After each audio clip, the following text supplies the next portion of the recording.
পেঁয়াজ কি সরু সরু করে কুটবো শশার মতো, না গোল গোল করে কুটবো? গোল গোল করে কত? গোল গোল করে শশাটা দাও। এই যে গোল গোল করেই কুটেছি, গোল গোল। আমি অবশ্য মুড়ি খাবো, আমার একটু সরু সরু হলেই ভালো হয়। গোল গোল করে যে যা দুটো করে নে। আর এই যে সন্ধ্যেবেলা ঘুগনি চিকেন কিমা দিয়ে হয়েছিল, এখন এই খাচ্ছে সবাই। ওর বাড়িও খেতে শুরু করে দিয়েছে।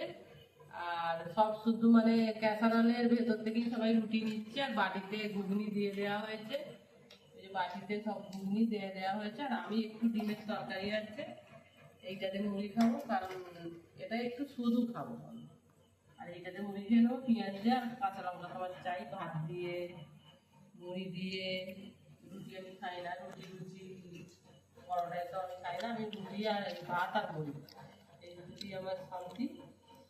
কারণ গ্রাম বাংলার মানুষেরা এই ভাত মুড়িটাই বেশি ভালোবাসে, কিন্তু এখনকার ছেলেরা বিরিয়ানি চাউমিন এগরোল এইসবগুলি খেতে ভালোবাসে, সেটা গ্রাম বাংলারই হোক আর শহরেরই হোক, সব ভালোবাসে। কিন্তু আমরা আগেকার মানুষ, আমরা একটু ওর বাজুও রুটি না হলে চলে না, কিন্তু আমি রুটি খেতে ভালোবাসি না। আমি বিয়ের আগে সবসময় ভাত খেতাম 3 মাস, আর বিয়ের পরে এসে এখানে ভাত দিত না, মানে রাখতো না, মানে মুড়ি দিত। এই মুড়িটা খেয়ে খেয়ে অভ্যাস হয়ে গেছে, এখন মুড়িটাই খাই, এখন আর ভাত ভালো লাগে না। তো রাত 10টা 20 হয়ে গেছে, এখন আমরা খেয়ে যাবে।